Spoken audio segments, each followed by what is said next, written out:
Thank you for choosing Morning at NTV this Tuesday, the 9th day of August 2016. Joining me are two gentlemen from Isbat University, Dr. Bat and Mr. Mundamatan. Thank you and for joining us this morning. Thank you. Thank you. You have been in the education sector for quite a while. Yes. Okay. Now today we're going to be talking about adjusting to student life. You know, people have come from A-level, they're students, they're like babies, and then boom, they're university students, and obviously there are some issues that they do face. Thankfully, you know, you can imagine for some universities, you've just left and you've probably never had a strike in your life, and then you go to university and it's closed. They tell you you can't get your application letter, and obviously it's a bit of a shocker. But anyway, I will start. How easy is it to make that transition from A-level to university, to tertiary education? Yeah, I mean, when you talk about from a transition from a school level to a university level, yes, it's a different platform altogether. But then, you know, it depends upon the institution that you really go. Okay. For example, as far as the Isbat University is concerned, a student, when he comes into the campus, he looks for a course. We go through a session called a career counseling session, where he is now familiarized with the various aspects of the university education, the life at the campus, and their aspirations, and their strengths and weaknesses, and then he decides to take a certain course. So once the course he is admitted into, then we have a program called Student Orientation Program, which goes for more than a week's time. So that is to make the student to familiarize with the various aspects of the education, give them additional skills like, you know, life skills, communication skills, and familiarity with the various departments, various staffs, and so that by the time the class starts, he's already at home. So he doesn't feel that there is a totally different platform altogether. Okay, you mentioned orientation week. How important is orientation week for students? Yes, orientation is very important. Student directly from O level or A6 level, so they shift into college, they will not be knowing what is their strength and weakness. Through this orientation, we make them to identify strength and weakness, what opportunities they have, first thing. Second thing is we also make them to know the group discussion method or leadership qualities. This orientation will make them to understand that. More than that, very important is how to take the leadership quality in the next. So that's what orientation means. Okay, maybe if you can break it down and give us some of the activities that happen, because I remember from my time at university, orientation was like party time. You know, especially in the evenings, there would be these bazaars, people would go play loud music, a few companies, huge companies coming, giving freebies, a bit of airtime here, free soda here, you know, just fun, really. I don't remember it as you're saying, you sit down and get to know discussion groups. Does that happen in orientation? Yes.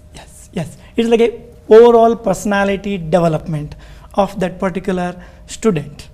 So if you don't take the first step in a right, then definitely the whole college life or university life may be wasted down the 3 years or 4 years.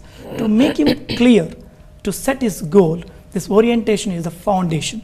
First beginning is the very important for that particular. So are you saying like with Isbat University, where you're from, that you actually sit down possibly with a one-on-one with each student? Yes. Because I'm imagining if someone has finished A-level and they got AAA in arts, automatically it's assumed if it's not mass comm, it's going to be law. If someone does not feel they want to do mass communication or law, are they able to change at that point?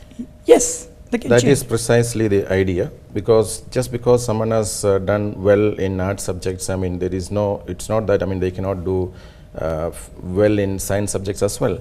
So during the orientation program, we identify the skills and potential of the students, so that, I mean, at the end of the orientation program, if the student feels that, okay, somehow I have chosen a wrong course, maybe it would have been better if I have joined the other course. So then if he expresses a willingness to take up the other course, we assess them further into basic skills that is required to do the other course, and they can change the course.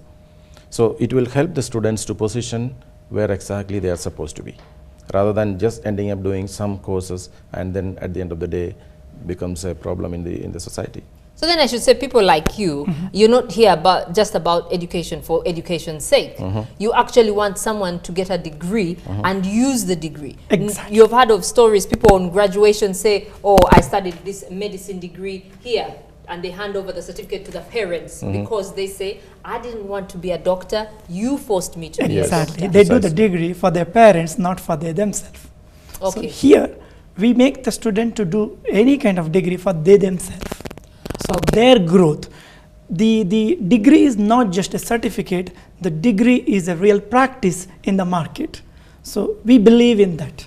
That's what I think that's a message that should actually go out to parents listening. You know, just because possibly you wanted to be a doctor or you are a doctor doesn't mean your children should be doctors. So what would you say to parents who are pushing their children to do courses they don't want to do? So the advice is that, you know, you identify the skill and potential of your student, your ward, and then allow them to choose the areas where they wanted to really go. Because today the concept is that award is not the key, but the skill is the key. So if today the job market is so demanding, you need to have multiply skilled person. We adopt a certain philosophy called 3 A's. That is the basic knowledge, the awareness, and the ability and the attitude. So we train the students in all the 3 spheres of the life so that, you know, you become successful. There is an element of fundamental knowledge, there is an element of cross-disciplinary knowledge, there is an element of attitude towards the work, towards the life, and so on and all that. So it is a complete molding of a student. So you leave the student depending upon his interest and his potential to perform certain skilled area, so you will be successful. Yes. To add on that, so message to parent is let the children do their passion area.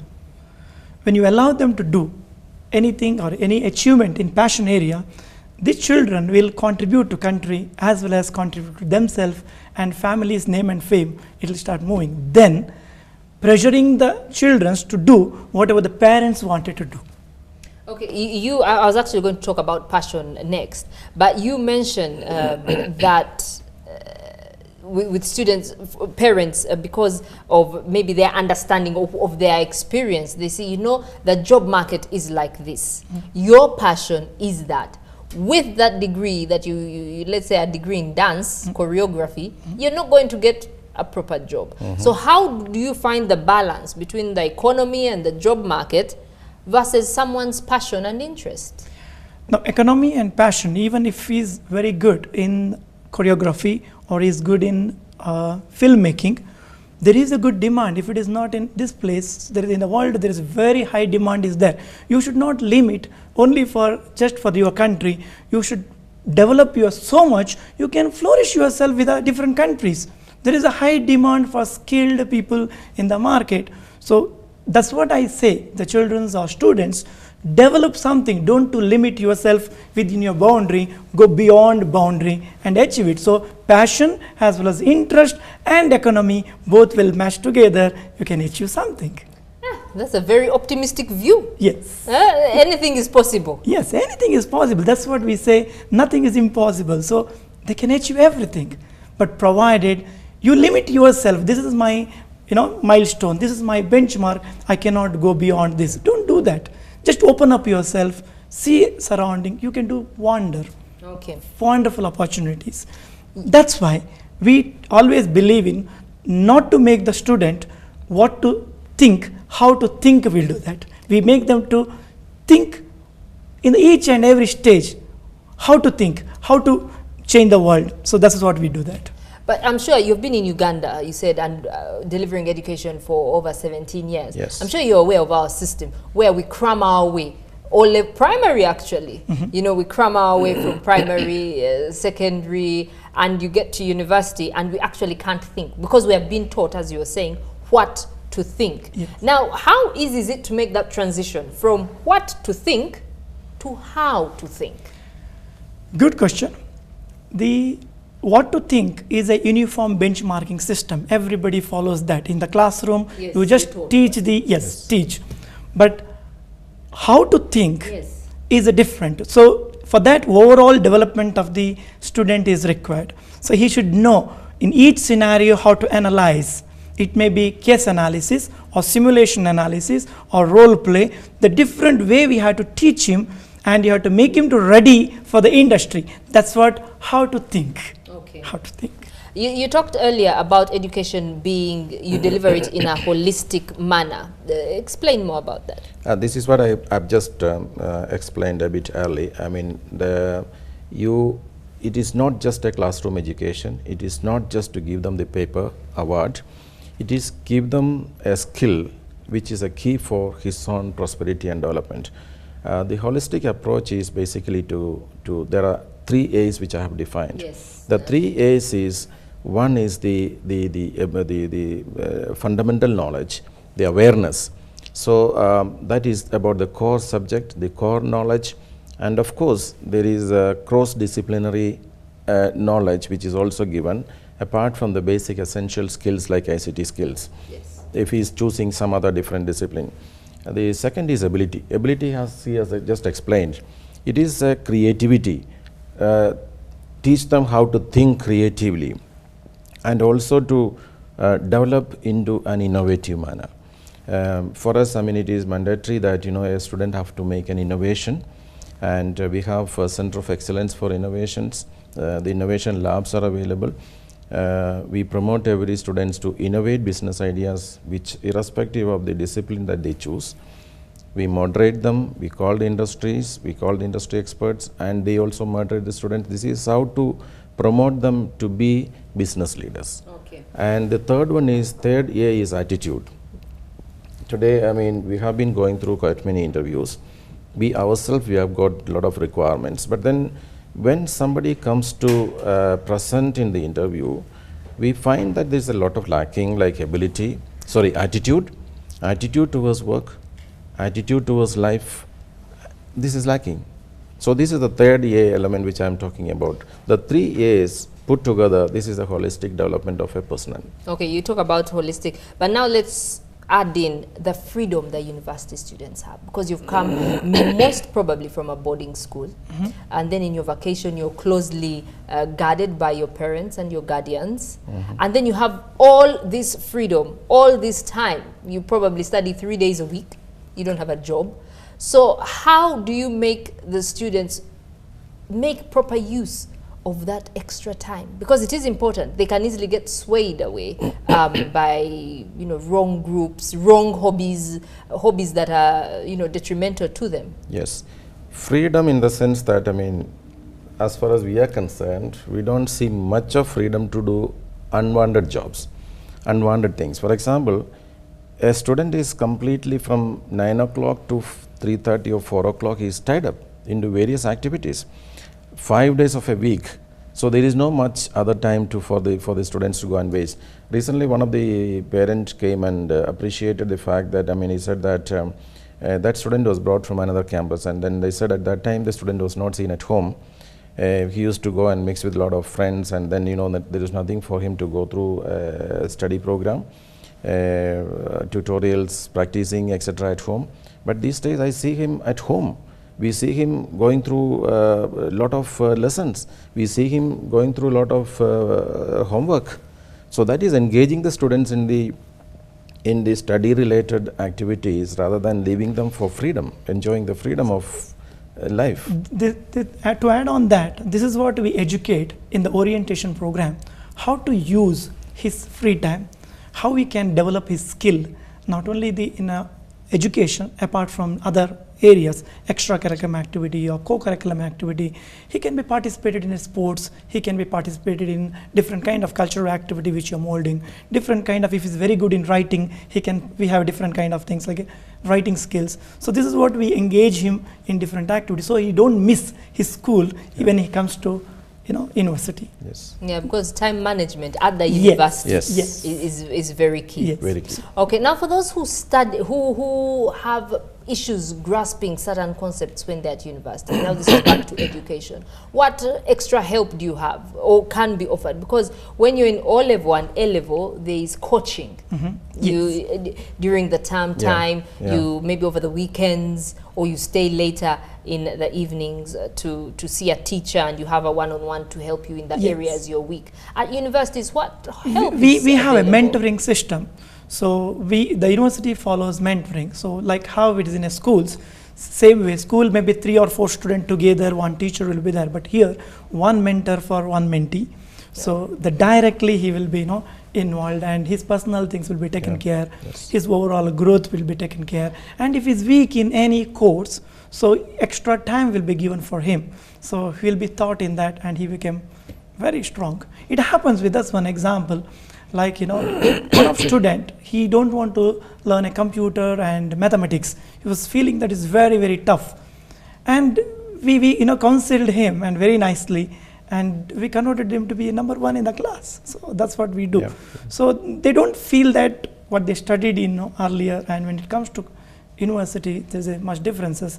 Mentee and mentor system is one of the best system we follow, and mentee success is mentor success. So that's what we one mentor, one mentee. Exactly. That's great. And not how to think, but not what to think, but how to think. How to think. Okay. As we end this morning, just either one of you or both of you actually, what are those things that students really need in order to succeed, have a successful university life? Yeah, first of all, I mean, the student should be able to choose what career he wants to go in, his aspiration, his passion. Based on that one, he should be able to choose his courses and right institution to go in for. Second is that he should orient towards the right attitude towards your life, right attitude towards the work, complete dedication towards what you are choosing to be done, and sincerity towards what you are choosing to be done. This is what we advise. Okay. I advise like his goal and focus should be, what he wants to do, he should be focused in that, not taking some course and after that changing that, and then he is nowhere. So instead of that, let him to focus. Okay, something has just come to mind now. Passion and skill. Sometimes you may be passionate about something, but you're really not skilled in it. Is there a hope for that, such a person? Yes, there is a hope. There is a hope. We can mold them, and we can make that passion and skill together can go, and the success is his, and that may be his objective to reach.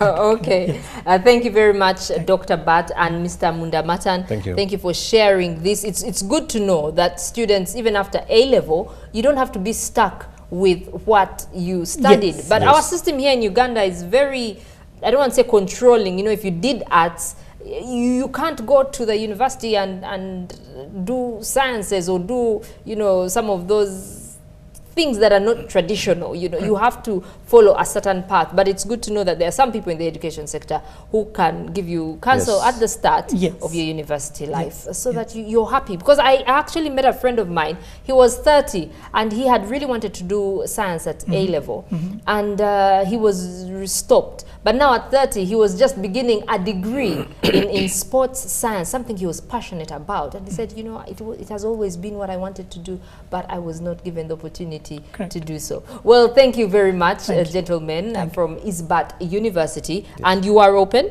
not like the other universities that are on strike? We don't have strikes and other aspects anyway. And it's not part of your vocabulary. No, education first. Education first, money later. Yes, money later, education first.